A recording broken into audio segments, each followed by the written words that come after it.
하나님 말씀 요한복음 14장 12절 말씀 함께 보도록 하겠습니다.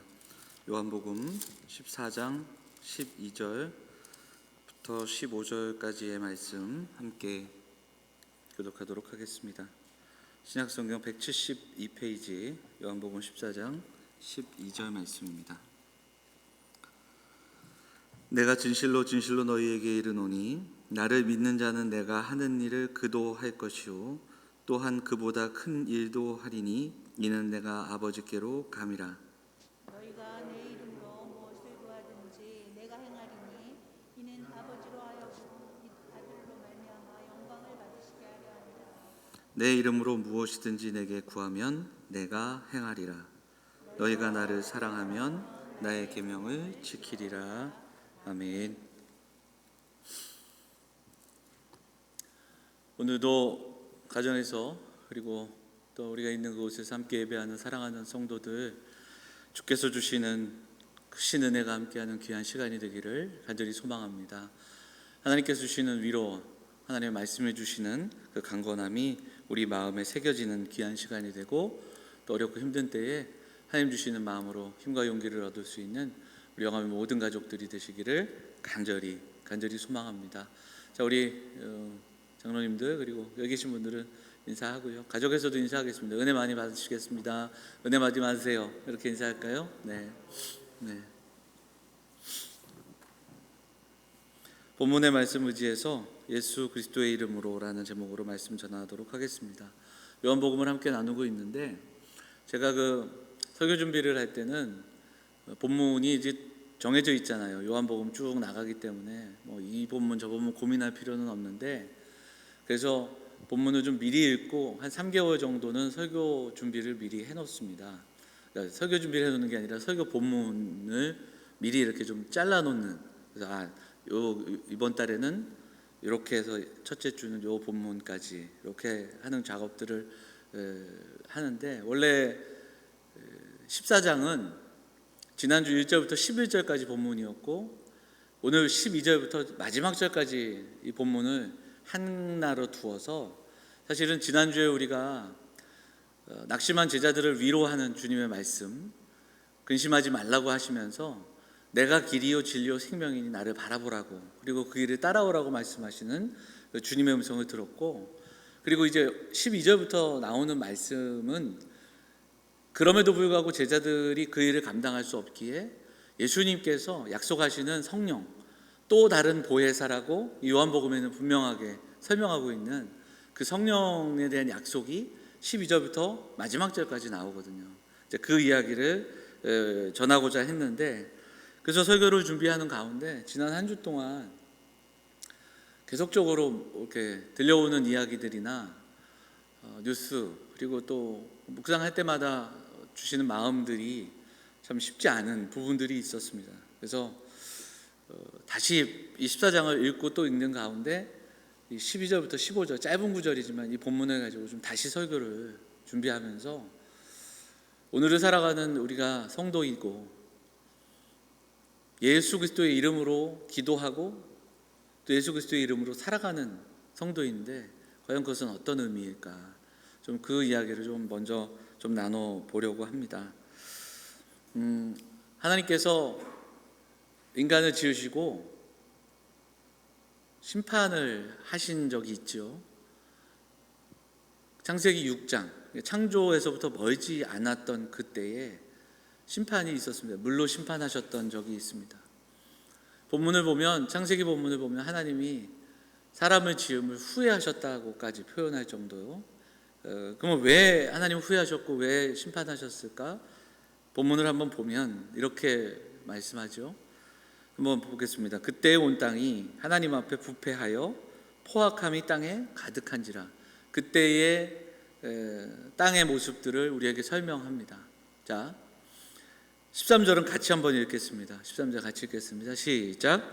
하나님이 노아에게 이르시되 모든 혈육 있는 자의 포악함이 땅에 가득함으로 그 끝날이 내 앞에 이르렀으니 내가 그들을 땅과 함께 멸하리라. 이 11절과 13절에 반복되는 단어가 있는데 그게 바로 포악함입니다. 땅의 포악함. 포악함이 땅에 가득하고 그리고 혈육 있는 자의 포악함이 땅에 가득하다. 이 포악함이 무언가를 좀 찾아보니까 폭력적이다라는 단어로 번역이 되고요. 그리고 또한 불의함으로 번역이 되고요. 다른 성경들을 찾아보면 강포하다 뭐 이렇게도 번역이 됩니다. 히브리 언어로는 하마스라는 단어인데 이 많은 뜻을 갖고 있습니다. 불의, 폭력, 강포함. 그래서 이 하마스에 대한 답은 심판입니다. 포악함에 대한 하나님의 답은 심판이었습니다. 노아 홍수가 끝난 이후에도 성경을 보면 인간의 역사 속에서 이 하마스, 포악함은 끊임없이 일어납니다. 그리고 결국 이 하마스에 대한 그 궁극적인 희생양이 누가 되는가? 바로 십자가에 달리신 주님이 바로 이 심판을 껴안게 되시는 겁니다. 그래서 십자가에 달린 주님의 희생적인 사랑과 십자가의 은혜로 하마스가 무너진 것이 오히려 성경의 이야기고 복음의 이야기입니다. 초대교회 성도들에게 있어서 그래서 예수 그리스도의 십자가는 사랑이 폭력보다 강하다, 어린 양이 군대보다 강함을 알려주는 사건이었고, 그리고 그들은 그렇게 믿고 고백하며 살았습니다. 초대교회 성도들은 그래서 세상 속에 있는 폭력과 강포함과 탐욕과 위선, 그리고 바로 이 모든 것들을 통합하는 이 하마스로 가득 찬 세상 속에서 그 하마스를 내려놓고 예수 그리스도의 십자가 아래 철저하게 회개하고, 그리고 예수님의 말씀을 삶의 방식으로 받아 살았던 사람들이 바로 초대교회 성도들이었습니다. 여러분, 기독교가 다른 종교와 다른 것은 우리가 하나님을 믿는다, 이 정도가 아니라, 이것이 아니라 우리는 예수 그리스도를 통해, 십자가를 지신 그리스도를 통해서 계시된 삼위 하나님을 믿는 겁니다. 자, 다시 한번, 우리가 하나님을 그냥 믿는 게 아니라 그리스도를 통해 계시된 삼위일체 하나님을 믿는 겁니다. 사실은 이 문제가 초대교회에서는 너무나도 큰 문제였습니다. 구약에서 믿었던 하나님을 예수 그리스도를 통해서 믿는다라는 것이 유대교회에서는 있을 수 없는, 받아들일 수 없는 문제였기 때문에 초대교회 성도들이 이로 인해 핍박을 받고 박해를 받았던 겁니다. 초대교회의 처음 박해는 유대교로부터 시작된 박해였지 않습니까? 지난 수요일 날 우리 김전영 목사님 설교 중에 사도행전을 인용하셨는데 그 본문에 이 이야기가 나옵니다. 자, 사도행전 말씀 보면 이렇게 말씀하죠.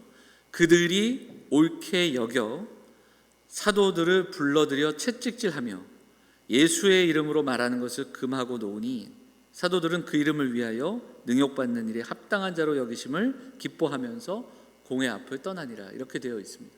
여기에 보면 예수의 이름으로 말했고, 그들은 그 예수의 이름으로 말하는 것으로 인해 예수의 이름을 위하여 능욕을 받았다. 성경이 그렇게 이야기합니다. 사도들은 그 이름을 위하여 능욕받는 일에 합당한 자로 여겼다. 그래서 예수의 이름을 위해 능욕받았고 예수의 이름을 전하는 일로 인해 그들은 핍박을 받았던 겁니다. 사랑하는 여러분, 우리가 구원을 받았다 함을 이야기할 때 우리의 구원은 믿음으로 받는다 분명하게 고백하는 사람들입니다. 믿음으로 구원을 받습니다. 오직 믿음. 그래서 바울이 쓴 성경을 보면 계속해서 강조합니다. 심지어는 행위로 말미암지 않는다라는 그 이야기가 여러 번 나오거든요. 하지만 바울이 믿음을 선언하고 나서 꼭 하는 이야기가 있는데 그게 바로 그러므로, 그리고 어떻게 살아야 하는가 분명하게 이야기합니다. 죄사함을 받아 천국에 가는 그런 것으로 구원을 설명하는 것이 아니라 바로 구원받은 자로서의 열매를 또 강조한다는 겁니다. 사과나무에 사과 열매가 맺히듯이 구원받은 자의 삶에 구원의 열매가 맺히는 것이 당연하다, 이것을 성경이 증언하는 겁니다. 바울은 갈라디아서에서는 이것을 성령의 열매로 이야기하죠. 5장을 보면, 갈라디아서 5장 말씀을 보면 오직, 같이 한번 읽겠습니다. 시작. 오직 성령의 열매는 사랑과 희락과 화평과 오래 참음과 자비와 양선과 충성과 온유와 절제니 이 같은 것을 금지할 바가 없느니라. 이 보면 제가 예전에 오후 예배 때 그 성경의 열매를 잠시 나누면서도 말씀드렸지만, 여기에 보면 우리가 지금 하고 있는 교회 생활, 봉사, 예배 출석, 선교, 이런 것이 하나도 없습니다. 그러니까 사랑과 희락과 화평, 그러니까 우리 안에 성령께서 계심으로 우리가 누리는 내면의 삶, 그리고 우리의 존재, 우리의 존재가 성령의 인도하심을 받아 드러나게 되는 열매들이 나오는 겁니다. 인격이 좋고 성품이 좋은 사람이 구원받는 건 아닙니다. 하지만 성경의 이야기를 보면 구원받은 사람의 삶과 성품, 그리고 살아가는 삶의 걸음과 내면과 말에는 바로 이 성령의 열매가 분명히 있어야 되는 겁니다. 제가 왜 이런 이야기를 계속 할까요? 지난 한 주 동안 우리가 제일 많이 들었던 뉴스가 있습니다. 16개월 된 아이가 폭력으로 인해 방치가 되고 그리고 세상을 떠났습니다. 아동학대라는 표현이 지금 공공연하게 이야기되는 세상 속에 우리가 살아가고 있는데, 그것만으로도 어이없고 안타까운 이야기인데, 우리를 더 힘들게 했던 것은 그 양부모들이 오랫동안 예수를 믿었던 사람들이고, 그리고 그들이 양가가 다 부모가 목회자라는 겁니다. 이 사실이 대서특필되면서 그래서 기사들을 좀 많이 찾아봤습니다. 입양을 했는데 그 입양한 것을 드러내고 방송에도 나와서 이렇게 행복한 가정임을 또 이야기하는 그 위선적인 모습도 드러나는 이야기들을 보도를 보았습니다. 그 기사를 보면 그 기사에 잘못된 내용이 한 가지가 있는데, 그들을 이야기할 때 양부모가 독실한 기독교 신자다, 이런 기사를 본 적이 있습니다. 여러 가지 소개하는 내용에서. 여러분, 그들이 독실한 신자입니까? 그들이 신자입니까? 부모가 목사인 거, 또 어느 대학을 졸업하고 어느 교회를 출석하고 어떤 직장을 다니고 어떤 직분을 교회에서 맡고 있는가, 그것이 누군가가 독실한 신자다, 이것을 증명해낼 수 없습니다. 세상은 그렇게 보는지 몰라도 우리는 분명히 그것이 아니라는 것을 알고 있습니다. 결국은 지금 그들의 삶이 그들이 예수 그리스도를 믿지 않는다는 것을 증명해내는 겁니다. 너무 심한 이야기인가요? 우리가 예수님을 믿는다는 것은 그 믿음이 정당하기 위해서 우리에게 분명히 있어야 할 것이 있습니다. 두 가지로 한번 생각을 해보면요, 첫째는 믿는 대상을 정확히 알고 이해하고 설명할 수 있어야 합니다. 우리가 믿는 그분을 알고 우리가 설명할 수 있어야 합니다. 이것은 어쩌면 신앙의 지식적인 면을 이야기하겠죠. 그러나 여기서 끝나지 않습니다. 두 번째는 그 믿음에 걸맞는 존재로 살아야 됩니다. 구원의 열매가 우리에게 있어야 되고 성령의 열매가 우리 안에 분명하게 있어야 됩니다.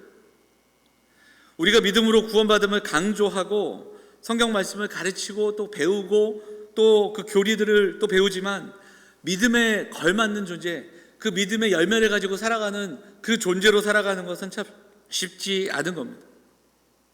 말로만 주여 주여 하는 자들이 아니라 아버지의 뜻대로 행하는 자들로 살아가는 사람들이 제자들이며 성도라는 것을 주님도 말씀을 하셨습니다.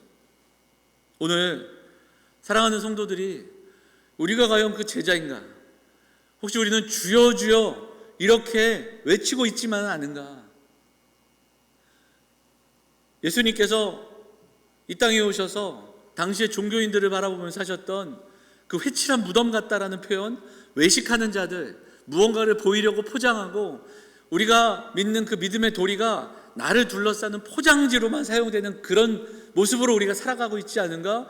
우리는 좀 겸허한 마음으로 우리를 돌아보며 이 시대 속에서 오늘 회개의 마음으로 기도하는 성도들이 되어야 할 줄 믿습니다. 아버지의 뜻대로 살아가신 주님, 우리가 바라보는 요한복음에서 앞부분에서 예수님은 계속해서 아버지의 뜻을 이루며 살아가는 그 본인의 길을 계속해서 제자들에게 말씀하셨습니다. 나는 아버지의 뜻을 이루며 살아간다. 아버지의 영광을 위해서 살아간다. 우리는 과연 그 믿음의 걸음을 따라가고 있는가? 자, 오늘 봉독한 본문에서 예수님이 제자들을 격려하셨던 그 본문에 이어 뭐라고 말씀하시냐면, 근심하고 걱정하는 그들에게 근심하지 말라, 나를 믿으라, 나를 따라오라 하신 주님이 한 번 더 그들에게 격려하시면서 위로하시는데, 그 말씀이 12절입니다. 한 번만 더 읽어볼까요? 12절 같이 읽겠습니다. 시작. 내가 진실로 진실로 너희에게 이르노니 나를 믿는 자는 내가 하는 일을 그도 할 것이요 또한 그보다 큰 일도 하리니 이는 내가 아버지께로 감이라. 여러분, 여기서 나를 믿는 자는 더 큰 일도 할 것이다, 이렇게 말씀합니다. 내가 하는 일, 그 일도 할 것이고 너희는 나보다 더 큰 일을 할 것이다. 이것을 가만 생각해 보면 초대교회 당시에 제자들이 성령 충만함을 받은 이후에 이루었던 120명이 모여서 기도했던 다락방의 이야기로 시작된 사도행전이 3,000명, 5,000명, 그리고 소아시아와 로마까지 이르러서 수많은 교회를 세우며 복음을 전했던 그 이야기들로 우리가 설명할 수 있을 겁니다. 복음이 전해지고 복음을 들은 자들의 삶이 변화되고, 그리고 예수의 이름으로 살아가는 그 기적과 같은 일들. 그리고 예수님은 또한 13절에서 제자들에게 또한 얘기합니다. 너희가 내 이름으로 무엇을 구하든지 내가 행하리니 이는 아버지로 하여금 아들로 말미암아 영광을 받으시게 하려 함이라. 더 큰 약속을 주십니다. 너희가 나보다 더 큰 일을 하리라. 더 큰 일을 할 수 있는 그 이유는 내 이름으로 무엇을 구하든지 내가 그것을 행할 것이다, 함께 할 것이다, 그렇게 약속하고 계시는 겁니다. 예수 그리스도의 이름으로 무엇이든지 구하면 이루어 주신다는 그 약속의 말씀이 우리에게 선포되고 있는 겁니다. 심지어 이 말씀은 14절에서 다시 한 번 더 이야기합니다. 내 이름으로 무엇이든지 내게 구하면 내가 행하리라. 이 짧은 본문 안에 이 말씀이 두 번이나 강조되고 있는 겁니다. 내가 내 이름으로 구하면 행하리라, 내 이름으로 구하면 무엇이든지 행하리라. 그런데 그 가운데 무엇이 있습니까? 그 말씀 두 번 하는 말씀 가운데, 그 가운데 아들로 말미암아 아버지가 영광 받으시는 겁니다. 그러니까 이 모든 것의 목적도, 예수님의 목적은 하나님 아버지가 영광을 받으시게 함이라, 이렇게 선포하고 있는 겁니다. 그 일을 위해 너희가 내게 구하는 모든 것들을 내가 행하리라 약속하고 있습니다. 예수의 이름으로 구하는 것을 들어주신다는 약속, 이게 얼마나 귀한 말씀입니까? 얼마나 우리에게 용기가 되고 소망을 주시는 말씀입니까? 하지만 이 말씀을 단순하고 그리고 잘못되게 이해하고 또 그것으로 인해 오해하면서 잘못된 것을 구하고 의미 없이 구하고 그렇게 살아가는 많은 사람들이 있습니다. 앞서 말씀드렸던 그 이야기들, 지난주 나눈 이야기로 이야기하자면 속물사회를 살아가면서 우리가 얼마나 잘못된 삶을 살아가는지 모른 채 이 말씀을 단순하게 받아들이는, 우리가 예수의 이름으로 구하기만 하면 무엇인지 주신다는 약속으로만 그렇게 이해하는 그런 사람들이 있습니다. 이것은 마치 소원을 빌면 램프 요정처럼, 그리고 우리가 무언가를 원하면 마치 결제 도장이 찍힌 것처럼 예수의 이름이 그 도장 역할을 하는 것처럼 그렇게 주시는 말씀이 아닙니다. 이 이야기의 핵심은 무엇이든지 구하면 내가 행하리라, 무엇이든지 구하면 내가 행하리라. 그런데 그 가운데 아버지로 하여금 아들로 말미암아 영광을 받으시게 하고자 하는 예수 그리스도의 소망이 담겨 있는 겁니다. 이 이야기의 핵심은 아무거나 구할 수 없다는 것에서부터 시작이 돼야 됩니다. 주님의 이름에 걸맞는 기도를 해야 합니다. 그런 기도를 하기 위해서는 주님의 이름에 담긴 신실함과 선하심과 인자하심을 알아야 하고, 주님의 이름에, 그 이름에 담겨 있는 그 삶을 우리가 먼저 살아내야 이 기도를 할 수 있는 겁니다. 신실하고 선하신 주님의 이름으로 내 욕심과 내 욕망을 채우는 기도를 할 수 없기 때문입니다. 우리가 예수님의 이름으로 구한다는 것은 우리가 구하는 것, 그리고 우리의 삶이 예수 그리스도의 뜻, 아버지의 영광을 위한 예수 그리스도의 그 뜻과 일치해야 함이 먼저 전제가 되는 겁니다. 유진 피터스는 이 땅을 살아가는 사람들이 자기 소견대로 하는 기도, 그것에 대한 이야기를 우리에게 설명하는데 우리가 이것을 좀 한번 읽어보도록 하겠습니다. 천천히 한번 읽어볼까요? 같이 읽겠습니다. 시작. 마음 내키는 대로 따라가면 끝내는 듣고 싶은 이야기를 해주는 정체불명의 신을 쫓아가게 된다. 기도의 핵심은 자기 표현법을 배우는 게 아니라 하나님께 답하는 법을 체득하는 데 있다. 그렇습니다. 기도는 나의 소견을 마음껏 표현하는 표현법을 배우는 것이 아니라 하나님의 뜻을 알아 그 하나님의 뜻 앞에 답하는 그런 기도가 필요하다는 겁니다. 먼저 그의 나라와 그의 의를 구하고 연약하고 부족하고 아직도 내 안에 있는 그런 모습들을 내려놓고 하나님의 거룩한 뜻을 위하여 기도할 수 있는 사람들, 그리고 그렇게 살아가는 사람들, 그 이야기를 들려주고 있는 겁니다. 구원을 기뻐하고 구원을 감사하고 구원을 원하면서도 정작 그 구원에 합당한 삶을 살아가고 그리고 그 과정을 걸어가는 것은 그렇게 달가워하지 않는 사람들, 구원에 이르는 믿음을 고백하면서도 욕망을 포기하고 거룩한 삶을 요구하는 그 하나님의 말씀은 주저하는 그 사람들이 바로 오늘 이 시대의 성도들이 아닌가, 우리가 좀 돌아봐야 합니다. 제자들에게 약속하신 이 놀라운 약속의 말씀, 나를 믿는 자는 나보다 더 큰 일을 하겠다라는 이 위대한 약속을 받았음에도 불구하고 욕망과 위선을 결코 버리지 못하는, 시험을 이기지 못하고 그리스도의 이름이 아니라 자기의 소견대로 결국 살고 마는 그런 시대를 살아가고 있지 않은가, 우리가 돌아볼 수 있어야 합니다. 사랑하는 영화의 성도들이 2021년을 시작하면서 우리가 오늘 두 번째 예배입니다. 간절하게 기도하기 원하는 것은 지난 한 해 돌아보고 우리의 모습을 돌아보면서 내 안에 있는 이 연약한 모습들, 그리고 온전함으로 예수 그리스도의 이름으로 살아가지 못하는 우리들의 모습들이 있다면 내려놓고 기도하며 회개하는 이 아침이 될 수 있기를 간절히 소망합니다. 오늘도 우리의 모습을 돌아보며 은혜를 구하는 시간이 되었으면 좋겠습니다. 은혜를 사모하는 자들에게 은혜를 주십니다. 굳어진 마음에 단비를 내리듯이 오늘 이 아침에 좀 우리를 돌아보게 해달라고 기도하면서 하나님의 은혜를 구하는 우리 모든 성도들이 되시기를 간절히 소망합니다. 여러분, 우리가 살아가는 이 시대를 보면 사도 바울이 마지막에 쓴 그 바울의 편지가 디모데 후서인데, 마지막 때의 모습이 얼마나 적나라하게 드러나고 있는지 말세의 징조를 디모데에게 이야기하는 본문을 한번 우리가 좀 살펴보도록 하죠. 디모데후서 3장입니다. 우리 좀 천천히 한번 읽어볼까요? 같이 읽겠습니다. 시작. 너는 이것을 알라.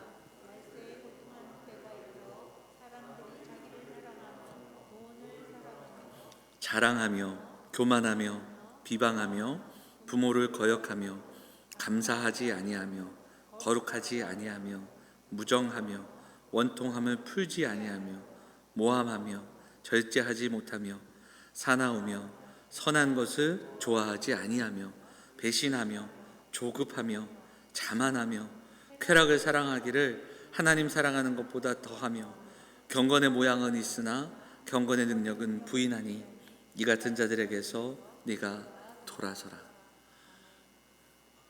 이 짧은 말씀 안에 바울이 보았던 그 말세는 오늘을 살아가는 우리 이 시대를 마치 예언하듯이 정리하듯이 우리에게 들려주고 있는 말씀입니다. 자기를 사랑하고 돈을 사랑하고 자랑하고 교만하고. 근데 이 짧은 구절을 보면 사도 바울이 설명하면서 명령어로 두 가지를 강력하게 이야기하는데 그 명령이 두 가지입니다. 첫째, 너는 이것을 알라. 1절로 그렇게 시작되는 말씀이고요. 그리고 마지막 명령은 마지막 나오는 돌아서랍니다. 그래서 너는 이것을 알라. 그리고 마지막엔 돌아서라. 나머지는 말세에 대한 설명으로 나옵니다. 말씀을 통해 말세의 징조와 시대를 분별하라는 겁니다. 그리고 그 분별하였다면 돌아서라는 겁니다. 거부하고 거절하고 떠나라는 겁니다. 사랑하는 여러분, 우리는 예수 그리스도를 믿고 예수 그리스도의 이름으로 기도하고 예수 그리스도의 이름으로 살아가는 사람들입니다.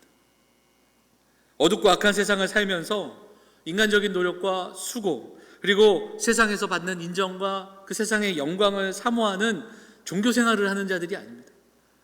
종교인이 아니라 그리스도의 영광스러운 성품이 우리 안에 들어와 우리 안에서 맺어져서 성령의 열매로 맺어지기를 소망하고, 그리고 그것을 위해 기도하고, 그리고 무엇보다 신실하신 주님의 약속을 믿으며 마지막 때를 분별하여 시대의 징조를 알고, 그리고 시대를 분별하면서 그곳에서 돌아설 수 있는 사람들이 성도라는 것을 성경은 분명히 말씀하고 있습니다. 사랑하는 여러분, 오늘 이 아침에 우리가 이 말씀 붙들고 다시 한번 돌아설 수 있는 시간이 되기를 원합니다. 우리가 살아가는 이 시대를 바라보며 시대의 징조를 분별하고, 그리고 우리가 가고 있는 그 길에 멈춰서서 정말 하나님의 뜻으로 향하여 돌아설 수 있는 사람들, 그리고 이제 우리의 삶을 예수 그리스도의 이름으로 기도하며 예수 그리스도의 이름으로 증거하며 예수 그리스도의 이름으로 선포하며 살아갈 수 있는 그런 믿음의 사람들이 되시기를 간절히 소망합니다. 에베소서 5장 말씀을 읽고 말씀을 마치도록 하겠습니다. 같이 읽겠습니다. 5장 8절인데요. 같이 읽겠습니다. 너희가 전에는 어둠이더니 이제는 주 안에서 빛이라. 빛의 자녀들처럼 행하라. 빛의 열매는 모든 착함과 의로움과 진실함에 있느니라. 어둡고 악한 세대를 거스를 수 있는 사람들이 되시기를 간절히 소망합니다. 하나님의 자녀로 예수 그리스도의 이름으로 이 땅을 향하여 복음을 증명해낼 수 있는 그 믿음의 분투를 감당해내며 살아가는 사람들, 오늘 에베소서 말씀처럼 그 빛의 열매를 맺어 착하고 의롭고 진실하게 살아가는 믿음의 사람들, 우리 사랑하는 영험의 가족들, 우리 영험의 성도들 다 되시기를 주의 이름으로 축원을 드립니다.